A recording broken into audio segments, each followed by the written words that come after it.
Okay, last talk of the conference. Try to stay awake.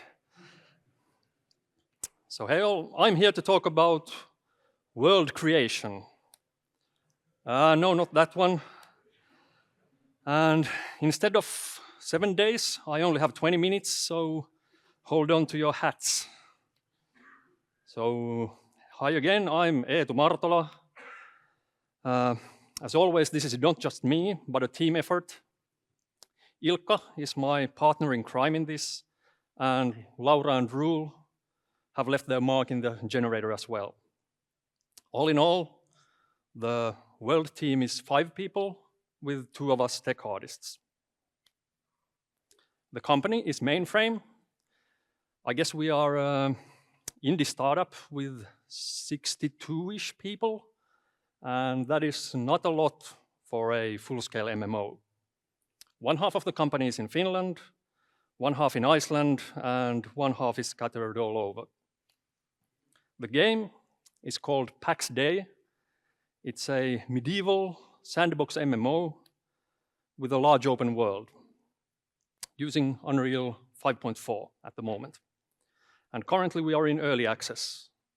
I have no time to talk about the game itself, but look it up somewhere, it's cool. So that you know what I'm talking about, here's what the world looks like at the moment. And some screenshots.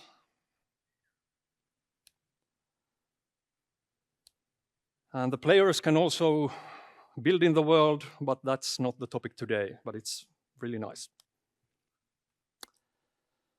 So we need to create a very large world and a dense one with not many people, which means, to the great surprise of everyone here, that we need to go procedural.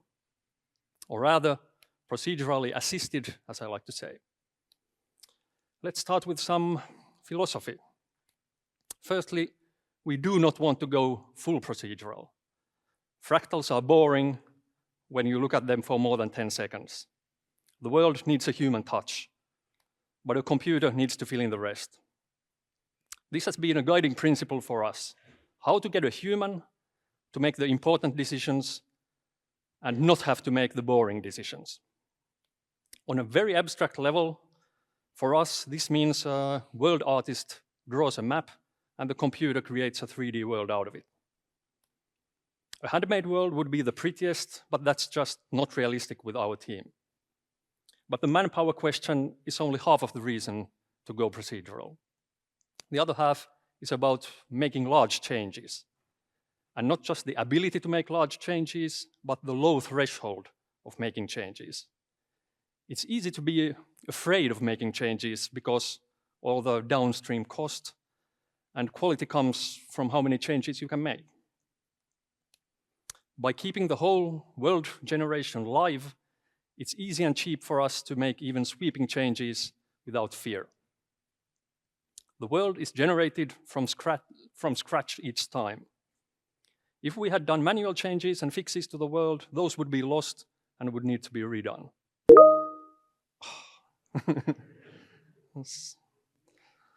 Yeah, we literally could lose our Unreal levels and we would be fine. And for third, we are creating a realistic world, but it can't be just a scan of a real place. That would look good, but it wouldn't play good. The world is a servant to the game systems, and the game design rules over world design. And in effect, that means that, for example, our biome placement is not in any way natural. And then our world layout.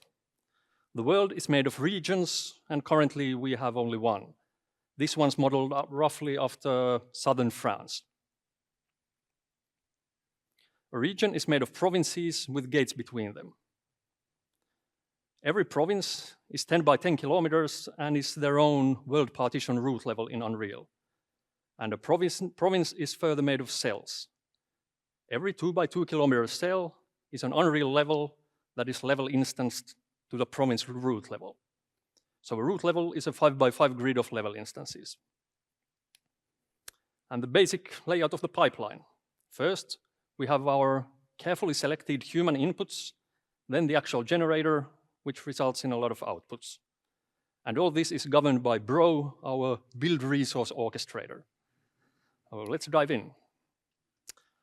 So on the top of the pipeline are the human inputs. First, we have a crude sculpt of the whole world. It's really needed to make the world interesting and so that it makes sense. Like in the north, we have this mountainous region and then lowlands over there with some big lakes in between or something like that. There is very little detail in the sculpt. It's mostly just about the masses, so it's still cheap to make changes to it. Next up is the map making. We do not have the manpower to create our own world editor, and because we already want to work on the level of a 2D map, then why not use an actual map making software? So we are using QGIS as our world editor. And in this 2D map, we mark up the locations of all the sites in the world, the road connectivity, the lakes and such, as well as biome areas and server zones. And this data lives in a PostGIS database, which we can query from Houdini. And all the tabular data is in a bunch of sheets, stuff like which plants grow in which biomes, in which amounts, and so on. There's quite a few of these. And we have no user parameters in Houdini or in Unreal. Everything's in the sheets. And a quick pro tip, it's really easy to work with Google Sheets and Houdini. You can just share the Google Sheet as CSV and then make a, I guess it's one line change in the the Houdini table import SOP, so you can just read from Google Sheets.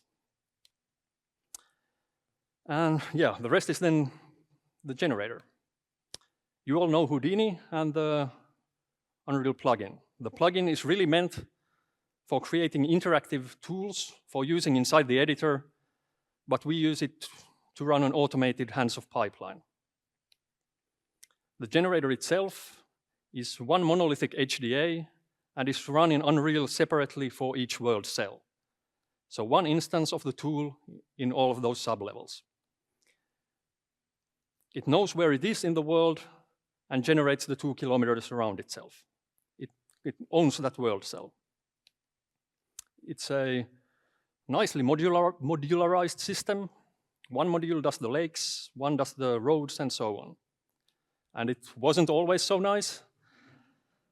When working on a generator like this, it's really easy to want to have everything depend on everything else, and that gets really ugly really fast. It's a bit of that good old mad wizard syndrome that Houdini people easily get.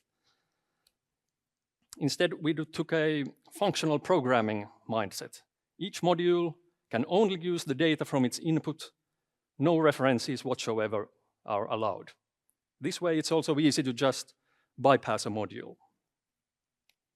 Looking inside an empty module, we have the inputs and the outputs, which are kind of the API of the modules.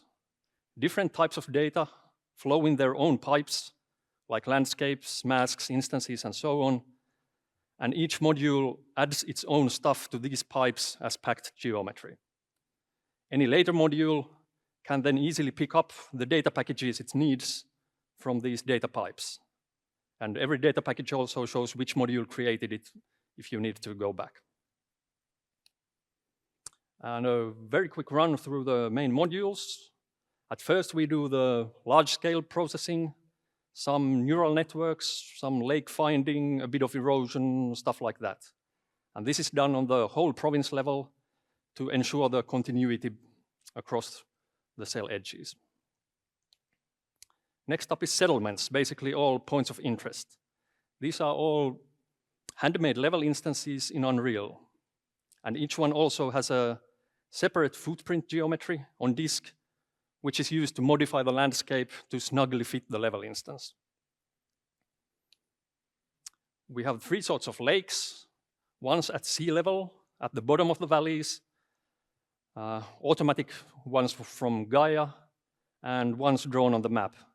The other 2 are quite easy to integrate to the landscape, but the drawn ones are not really usually in a physically correct location, so we have to do quite a bit of massaging of the surroundings. Bridges, they are modular and adapt to where they are put. And for small sites and encounters, we do not want to manually add them onto the map. That would be just too much. So they are generated randomly in clusters.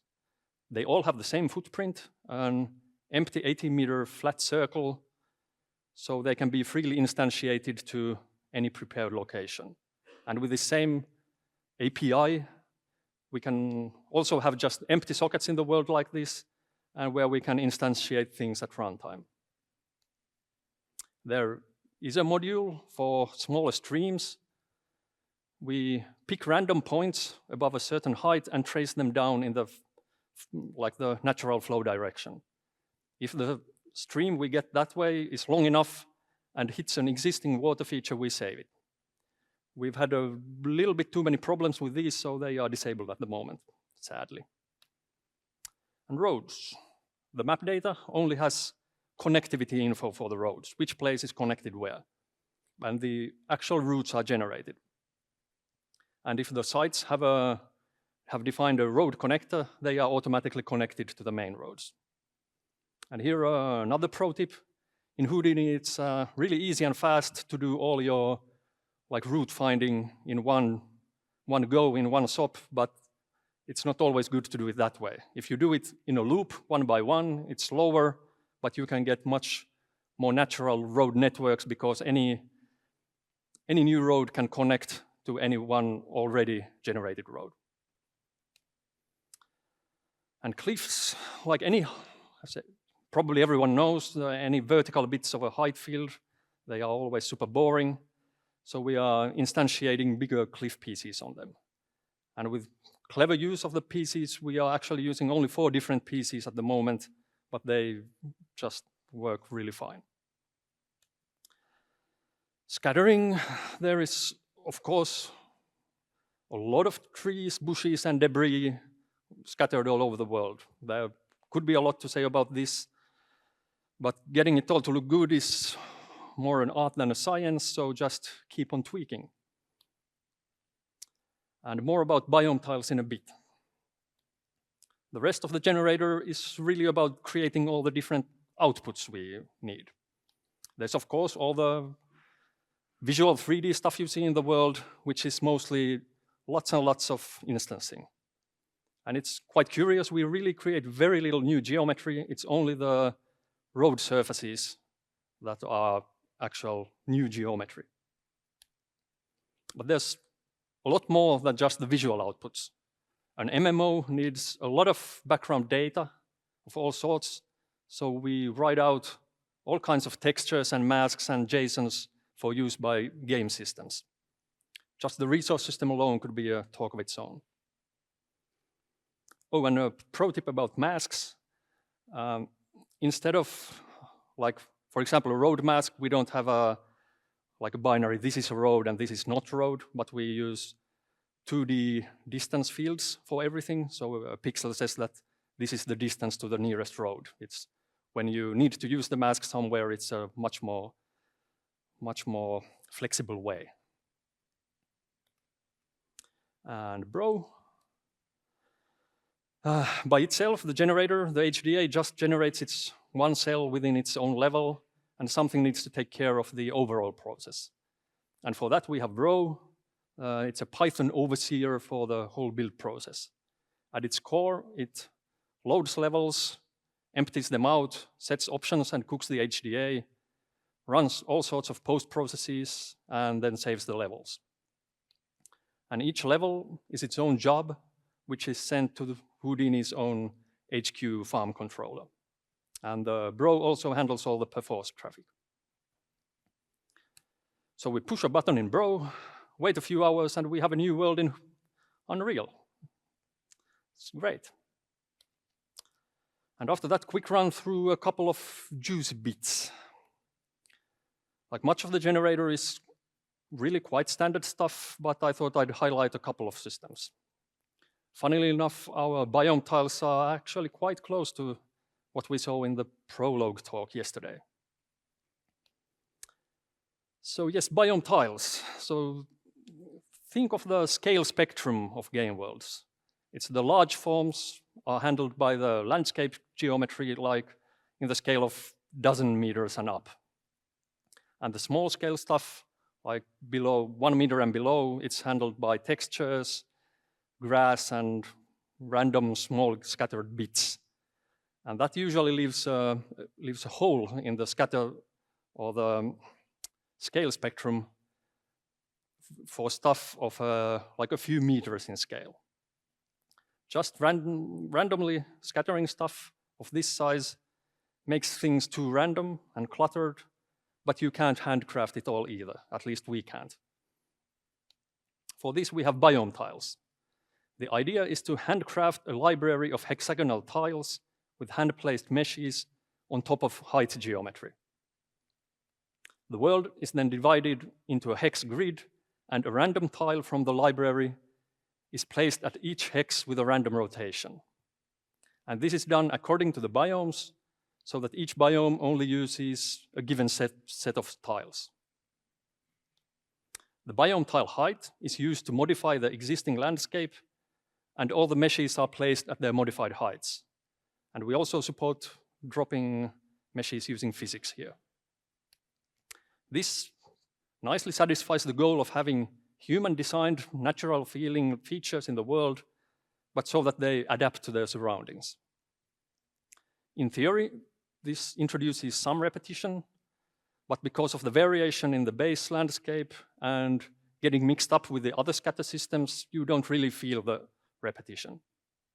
We also randomly delete bits from each tile. And this is really the space between manual and procedural that we really like. And linear biome tiles are same-ish, but for lines instead of areas. We handcraft, say, 500 meters of roadside, 500 meters of lakeside, and so on, to form a library of strips. On the other hand, we need the linear features in the world we want to use these strips for. These are mostly automatically derived features, such as lakesides and roadsides, but we can also draw these straight on the map in QGIS. If you want to add an old wall going through the world or something. These can also be a bit more granular. For example, we have a road next to cliff as a separate type, so we can put some guardrails there. The way it works, we copy random sections from all applicable library strips and deform the result along our linear landscape features.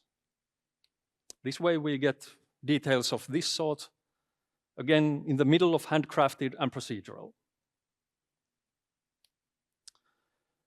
We also needed a way to get from our rough sculpt to a detailed terrain. And that needs more than just your basic erosion. At first we used Gaia version 1, but it was surprisingly hard to work with. So we wanted to check neural networks. We ended up using Electronic Arts GAIDA system. We downloaded lots and lots of public domain height data and got it trained to work just well enough for us. And this is not your modern generative AI, but old school GANs. And this is from 2019, and it's getting a bit long in the tooth, so we are moving into our own system, but it's not quite there yet. And problems, it's always nice to hear about people's problems. So world partition, it's all in all, it's a great system, but it's been an endless source of trouble. Now with 5.4, it's finally starting to really work as it should. And 1 file per actor, it's great if you're working by hand, but for a pipeline, it's just an added inconvenience.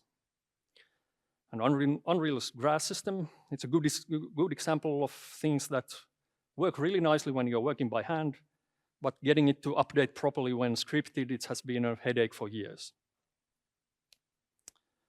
A more fundamental problem is the generator in Houdini can't see the Unreal assets, especially level instances. It just doesn't know what's in them. Sometimes we have additional geometry for that, like the site footprints we had, and sometimes we create a geo library on disk for Houdini, like for the biome tiles. And the engine plugin, it's an asynchronous process, which it's great for interactive use, but it just makes things harder for us. We can't just wait for the generation to finish in Unreal. And the bake times are a bit high.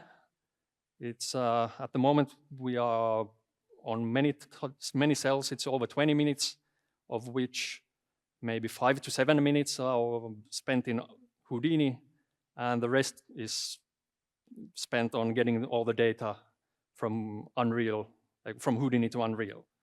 And this extra 15 minutes is getting quite annoying. And especially when running live, it's important to be able to recreate an existing world.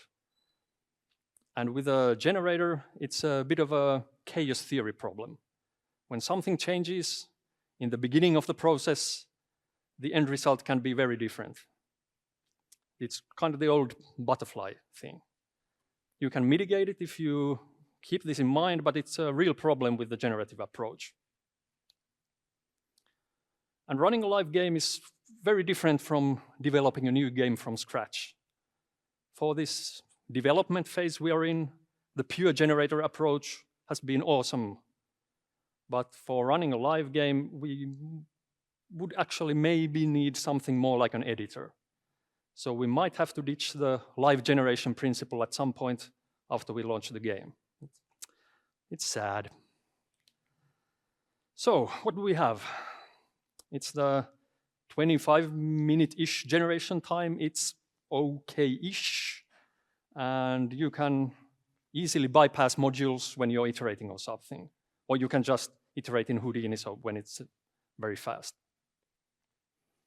The main thing is you can create the whole world overnight. That's like the pain point, so it's okay. And a non-technical artist can rebuild a cell when iterating without touching Houdini, which is also nice. And most important of all, we are still making big changes to the world with no fear. So all in all, I will claim it a success. It's not Red Dead Redemption, but for a 5-person world team, we are quite happy. And that's where I leave you. Thank you.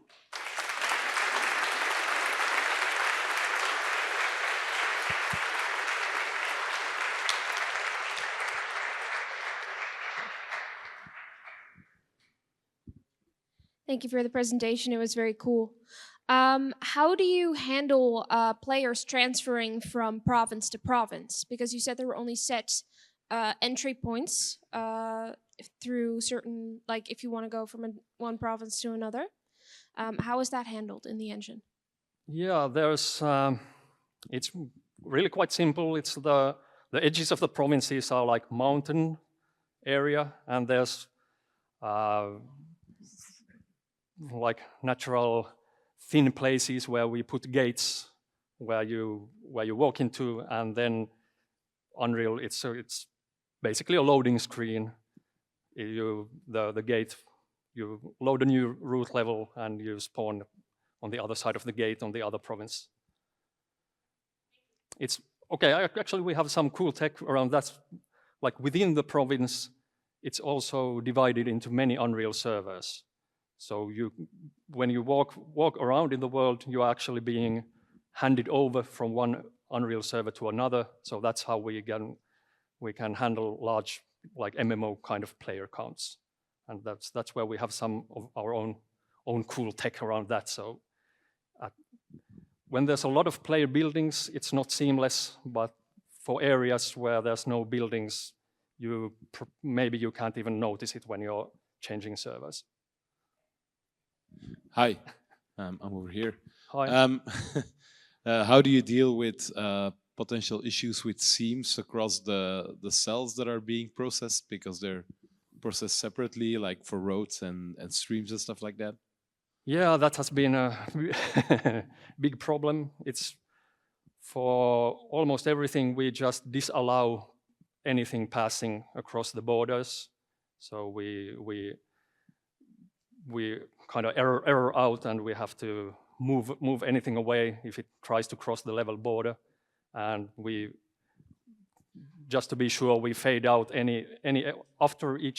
almost after each module, we fade out all the effects from that module from the edge, so that the edge stays pristine.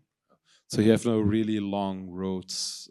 They're always kind of yeah. The roads are a problem because they have to pass it. We usually just try to get them to pass on level areas of the world. All right, thank you.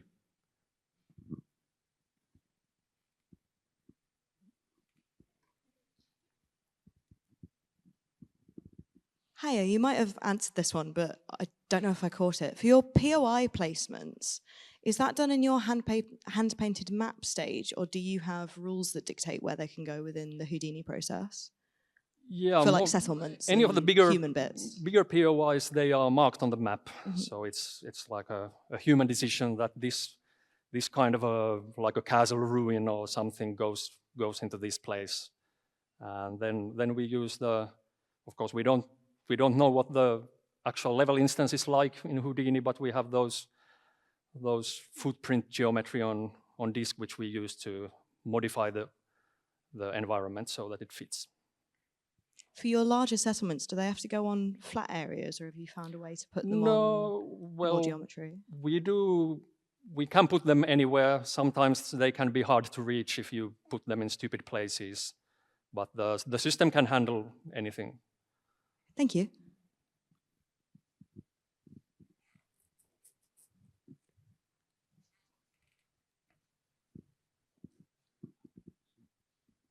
So when Unreal updates to a new version, how much does that mess up your pipeline? Oh, yeah. It has depended on the version. We quite often upgrade, but sometimes it takes a week or two, and sometimes it takes a month or two. Are they aware of what you're doing? Do they work closely? Because you guys have quite an intricate pipeline. It must be yeah, interesting. We are talking with them. Yeah, we are I guess we are one of the bigger like world partition users at the moment. But it depends on what changes in the engine. Thank you. I think that was the last question. Thank you very much for an amazing talk. Yeah, thank you.